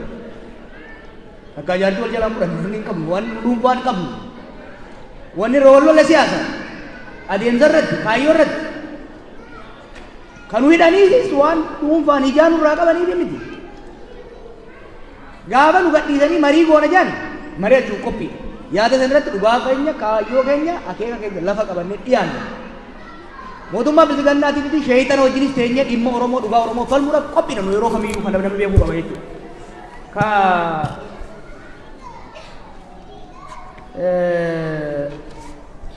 Karaan nagayaa ni baasaa jettanii waan reefu baqqalaan jeen irratti ni deebi'a. Kaafaa'uun gaafa dhaabaturra nus erga itti makamne. Tarsiimoo baafate qaba, kaayyoo lafa kaayate qaba, karaa itti deemu qaba. Kanammoo irra deemnee madaallee jirra karaa gumii dhiyoo na godhanne deemnee mirkaneessinee jirra. Sirna federaalawaa kan manni Oromoof sabni biraa qe'ee isaa irratti ittiin bulchu mootummaa fi filate. Itoophiyaa sabaaf sablammoonni akka qooda isaaniitti akka gumaata isaaniitti waliin bulchan jaaru tokko. Oromiyaanis Itoophiyaanis sirna dimokiraatawaa uummanni filateen qabultu lama. Kanammoo qabsoo nagayaatiin bakka hin geenye jennet amannee ittiin deemna. Isin hin kijibnu, hin fakkeessinu, itti amanna, qorannee lafaan geenyee jirra, hojjennee agarsiifnee jirra. Waggaa kudha wayii dura gaafa dardaraa sana waa'ee qabsoo nagayaa kitaaba jiishaar tokko qabsoo tokko jira isa hojii faa hiinee akkanatti wal gahiirra tokko dhiyeessinu namni qoblaa ture. Hojjennee qabatamaan agarsiifne qabatamaan. Ammas tarsiimoo qabna, karoora qabna, takka takka manguddichi tuqee jira, kan du'ine qabna. hojjannee isin agarsiifna. Practical hojjannee isin agarsiifna jechuudha. Ka tokkummaa Itoophiyaa nutti hin faarsin, Itoophiyaa nutti hin faarsin jettaniifi anis gaafa walis wanni amanu Oromoofis sabaaf sablammii saniifis kan ta'u sirna federaalawaa ka sabaaf sabloonni keessatti if bulchaniif waliin bulchan jaaruudha jenneet amanna. Mootummaa Itoophiyaatii fi biyya Itoophiyaa adda baasaa laala. Mootummaan jijjiiramuu qaba, kufuu qaba, mo'amuu qaba jennee amanna. Jijjiirreetis beeyna. Mootummaan kunis jijjiiramuu qaba. Uummata Oromootii fi Itoophiyaadhaan hin madaalu jenneet anuu kan hin paartii seene kanaaf mootummaa. Akka biyyaatti garuu biyyi the state jiguun hunda caala Oromoo miidha jennee amanna. State collapse Oromoodhaaf disaasterii guddaadha. The state of Ethiopia kufuun Oromoodhaaf kasaaraa guddaadha. Oromoo fi Oromiyaas fuudhee kufa. Disintegreeshinii hamaadha galchaa jennee amanna. Mootummaa miti. Mootummaan jijjiiramuu qaba. Bulchuu hin dandeenye biyya rakkoo guddaa keessa galchee jira. Biyyiti garuu the state of Ethiopia itti fufuu qabdi. Amala isii durii ni miti. Olaantummaa garee tokkooti ni miti. Sirna abbaa irree nam tokko paartii tokko ni miti. Sirna haaraa new social contract. Sabaaf sablammoonni biyya sanii waliin ta'anii akkaataa itti of bulchaniif waliin biyya bulchan irratti waliin mari'atanii negotiationiidhaan walii galtee haaraa heeroo mootummaa amma jiru kan bu'uura godhatanii waan fooyya'uu qabu fooyyeessanii kan dabalanii kan hir'atuu qabu hir'isanii jaaruu qaba jenneet amanna. Kunis immoo mucifachiifnaan dhiifama nu godhaa nuti garuu itti cichina. Garuu Itoophiyaadhaaf jecha Itoophiyaa tursiifna jennee lola saba tokko irratti illee hin bannu. Nuti Itoophiyaan jijjiiramuu qabdi. Ethiopia haaraa hariiroo haaraa new social political and economic relation exploitative kan hin taane kan aadaan garee tokko irratti olaantummaa hin qabaanne kan namni tokko akka fedhetti irratti hin fincille sirna dimokiraatawaa sirna federaalawaa dhaabuutu Oromoodhaafis sabaaf sablammoota hundaafis isa ta'a jenneet amanna. Tan ammoo ni jenna waan itti amannuuf waan saba keenyaaf ta'uuf waan sabaaf sablammoota biraatiif ta'uuf jenneet amanna. Kana taakuu takka irraa duuba hin deebinu. Kanaaf Itoophiyaa haaraa ijaaruu irratti ni hojjanna. Itoophiyaa haqa Oromoo, haqa Somaalee, haqa Amaaraa, haqa Tigree, haqa Walaayitaa eeyibi. Ka Walaayitaa Sidaamni agawu naannoo isaati irratti ittiin bulchu biyyatti immoo akka gumaataatti aangoo qabeenya qooddatee dirqama qooddatee hojjetu ni ijaarra jennee amannaa jechuudha. Ka waboo hiikkachiisuudhaan Baqqalaan sirriitti ibsee jira. Yeroo tokko tokko kijibni waggaa irra deddeebiin dhugaa fakkaata. Seenaa miti bara kaasaa hojjetu. Waan dheengadda goone bara. Waan dho'isaan goone miti bara. Waan ifatti ta'e. Addi bilisummaa Oromootii fi mootummaan Asmaraa irratti walii galanii addi bilisummaa Oromoo shororkeessummaan irraa ka'ee paartii nagayaa ta'ee itti fufuudha. Waraanni bilisummaa Oromoo ka Gimboo Sabaatti ka ONLF akkaataa DDR sadarkaa jedhamuun disaan demobilize reintegrate jedhamuun kan barbaadu qaama nageenyatti kan barbaadu hojii dhuunfaatti akka seenuuf walii galamee itti dhufan. Nuu miti kan kana godhe dhaabbilee lamaan mootummaa fi abaa'ootu walii galee dhufe. Akkasimoo akkasiin achi turtan argaa turtan ifatti bara. Abiyyi hin dhayne Asmara Warqinaaf Lammaan hin dhayne. Sanirratti kaayee miti addi bilisummaa Oromoo Finfinnee gale. Gale. Erga galee booda raawwachiisuu irratti rakkoon isaan gidduutti uumame.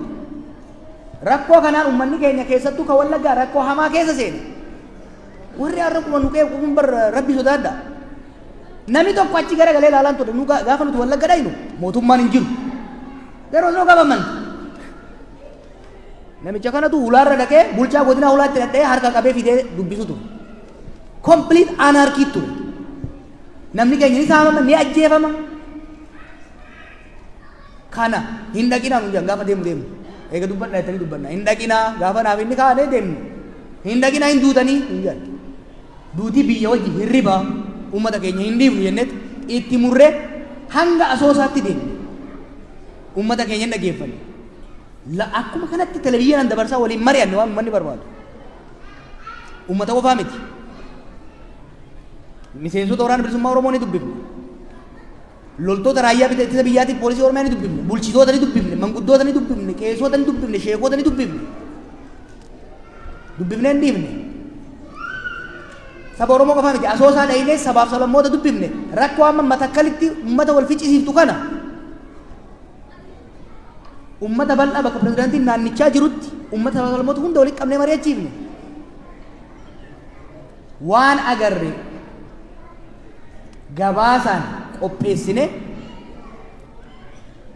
bakka Abiy Ahmed Lammaa Magarsaa Biraanuu Juulaa Daawud Ibsaa Leencoo Lataa Mararaa Guddinaan waan jiraate yaadadhu bakka namni kun hundi jirutti gabaasa dhiyeessine maal jenne haalli kun furamuu baannan rakkoo hamatu ummata keenya irra ga'uuf deema sabaaf sablammootaanis walitti buuna rakkoon kun furamuu qabaa furaa jenne bakka isaan jiranitti mari'atanii deebi'anii nu yaaman walii gallaa gabaawwan isin jettan kananiidha gaafa kaan dubbii abbootii gadaatti kennanne jedhan anni hun jiru gaafan fila yeroon filamu san abbootii gadaa haadhotii isin kee hayyootarraa akkasumas warra siyaasaarraa ummannii fi mootummaa fi abaawwan wal ta'anii kaayan nama 71 akkas achi keessatti hirmaate hojii dirqama nutti kenname hin raawwanne waraana kan gale galchine kanaaf hin dhiifne gabaasa hojii kana tokko tokkoon PowerPoint qopheessee ture pirojektarii dhabdan malee tokko tokkoon qabna kana viidiyoo audio everyone mallattoo everyone of it ragaasaa qabna jechuudha kanaaf nuti waan Oromoof Oromiyaaf ta'a jennee amanne dirqama uummanni nutti kenne ni raawwanne kan hin dandeenye immoo isiniifis hundaaf gabaafne jechuudha Oromiyaaf ta'a jenneet Oromoof ta'a jenneet saba kanaaf ta'a jenneet lubbuu teenya barsiifne lubbuu teenya osaa taatiin malee inni waan maal lafta herree turte sun keessa ture Boorana gaafa nan dhaqe waan yaalamaa ture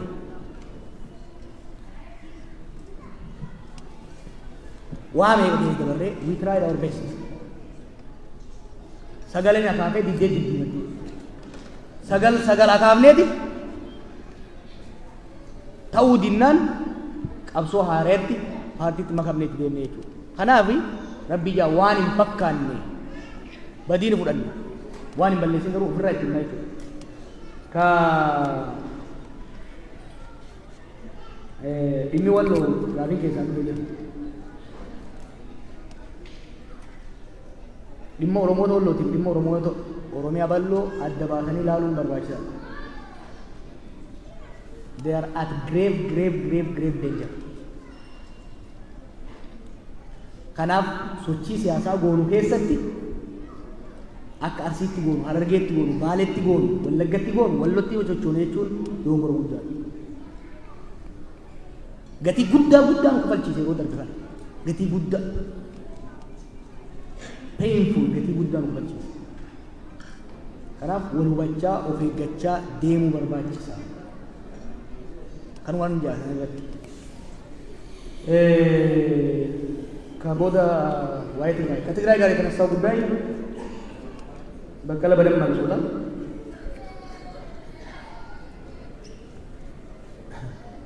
የትግራይ እኮ ጥቃት በደረሰበት ወቅት ከኦሮሞ በላይ ተጎኑ የቆመ በዚህ ደግሞ እንኮራለን በባቸው የሚያኮራ ነው የኦሮሞ ህዝብ የሚያኮራ አምነነው ህይወታችን ያሳዝንለት የኦሮሞ ህዝብ እውነት ያለው ለእውነት የሚቆም ፍትህ የተነፈገ ለፍትህ የሚቆም ፍትህን ደግሞ ለራሱ ብቻ ሳይሆን ለሌላም የሚያምንና ለሌላውም ሳክሪፋይስ የሚከፍል መሆኑ በተጨባጭ አሳየ። ሁለት አንደኛው ቄሮ ኦሮሚያን ሲያቀጣጥላል የትግራይ ገዢ ቡድን ነበር ስልጣን ላይ ነበር። ወንድሞቻችን ወጣቶቻችን እንደ ሽንኩርት ሲከተፉ የትግራይ ጀነራሎች ነበሩ ሲያደርጉ የነበሩ ህዝባችን ግን ስርዓትንና ህዝብን ነጥሎ በደንብ የሚያውቅ ስርዓቱን ሲያርበደብደው አንድ የትግራይ ተወላጅ ኦሮሚያ ውስጥ አልተነካም። አንድ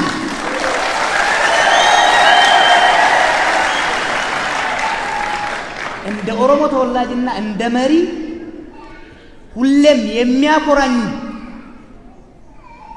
99 ጊዜ ብቃጠልና ብሞት የማይቆጨኝ እንዲህ አይነት ህዝብ ከጀርባዬ እንዳለ ስለማቅ ነው። ለምን ነው? ሁለተኛ በኦሮሞ ጠቅላይ ሚኒስትር የሚመራ መንግስት በትግራይ ህዝብ ላይ በደል ሲፈጽምና ጦርነት ሲከፈት የኛ ናቸው ብለን ከመንግስት ጋር አልቆምንም። ከፍትህ ጋር ነው የቆምነው። ከፍትህ ጋር አዳምጡ። አብይ አህመድ ኦሮሞ ነው፣ ወንድማችን ነው። እንደ ሌሎች ቢሆን ኖሮ ዘመድ ከዘመዱ አህያ ከአመዱ እንልና ከሱ ጎን እንሰለፍ ነበር። እኛ ግን ከትግራይ ህዝብ ጎን ተሰለፈ። በዲያስፖራ ያለው በአገር ቤት ውስጥ ያለው እስር ቤት ውስጥ ሳይቀር በተቻለን ቁጥር ፍርድ ቤት በሄድን ቁጥር ለትግራይ ሴቶች፣ ለትግራይ እናቶች፣ ለትግራይ አዛውንቶች ተናገርን። የትላንትናውን ረስተን ሳይሆን ለፍትህ ስለቆመ እኛ ላይ ትላንት በደል ስለተሰራ ዛሬ በደል በእነሱ ላይ ሲሰራ አናጨበጭብም። ኢፍትሃዊነት የትም ሀገር ኢፍትሃዊ ነው። ኢንጀስቲስ ኤኒዌር ኢዝ ኢንጀስት ትሬት ቱ ጀስቲስ ኤቭሪዌር በሚለው ፕሪንሲፕል ታገልን ማለት ነው። ለዚህ ደግሞ ልንወቀስ አይገባም። የትግራይን ኮዝ ስንደግፍ ጀስቲፋያብል በሆነ መልኩ ቲፎዞ ለመሆን አይደለም። ለትግራይ ህዝብ፣ ለኦሮሞ ህዝብ፣ ለአማራ ህዝብ፣ ለአካባቢው ሰላም የሚያመጣው ምንድን ነው ብለን በማሰብ ነው። ለትግራይ ህዝብ ስንጮህ በአማራና በትግራይ መካከል ልዩነት አለና ለትግራይ ወግነን አይደለም። ለፍትህ ነው የምንወግነው። ሁሌ ጦርነቱ ትግራይ ላይ ተካሄደ፣ ወደ አማራና አፋር ተስፋፋ። የአማራም የአፋር ሴቶችም ተደፈሩ፣ ተገደሉ። ስለዚህ ፍትህ በሁሉም ወገን ስለተጓደለች ፍትህ በአማራም በአፋርም በጉሙዝም በቅማንትም በኦሮሚያም ለተጎዱ መሆን አለበት ብለን ነው የምናምነው። ይሄ የሚያስቆፋው ካለ ያ የራሱ ችግር ነው። እኛ ጄኖሳይድ እኛ ስኮላሮች ነን፣ ፖለቲከኞች ብቻ አይደለም። የቃላትን ወይ ክብደት እናውቃለን። ዝም ብለን ብቻ እናንተን ለማስጨብጨብ የትግራይ ጓደኞቻችንና ባልደረቦችን ለማስጨብጨብ አንናገርም። ጄኖሳይድ ክላሲፊኬሽን ማድረግ ያለበት የኤክስፐርቶች የዓለም አቀፍ ኢንዲፔንደንት ኢምፓርሻል የሆነ አካል ነው። እንደ ኦኤፍሲ ደጋግመን የጠራ ነው። በትግራይም በኦሮሚያም በአማራም በአፋርም ለተደረጉ በደሎች ነፃና ገለልተኛ ዓለም አቀፍ የምርመራ ቡድን ተቋቁሞ የወንድማችንን የአጫሉን ግድያም ነፃና ገለልተኛ የሆነ አቋም ይመርምር ነው ያለው። ይሄንን እንላለን። በምርመራ ውጤት ባልተካሄደበት ጉዳይ ላይ ግን ዘለን በመግባት ነገሮችን ማወሳሰብ አንፈልግም። ከሬፈረንደም ጋር የተያዘው እኛ በሕገ መንግስቱ እናምናለን። በሕገ መንግስቱ መሰረት ማንኛውም ህዝብ የራሱን ዕድል በራስ የመወሰን መብት አለው። የትግራይ ነው፣ በዚህ እናምናለን። ነገር ግን እንደ ኦፌኮ የአንድ የቡድን የበላይነት ዩኒተሪ ሲስተምም ሳይሆን መገነጣጠልም ሳይሆን ፌዴራላዊ ዲሞክራሲያዊ ግንኙነት በብሔሮች መካከል መኖር ነው የሚሻለው። ለኦሮሚያም ለትግራይም ለሶማሌ መገንጠል ሳይሆን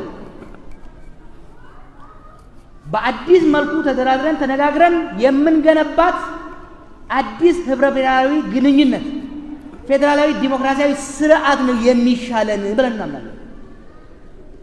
ለኦሮሚያ እንላለን እኛ፣ ለእናንተ ለትግራዮችም እንላለን፣ ለአፋርም እንላለን፣ ለሶማሌም እንላለን።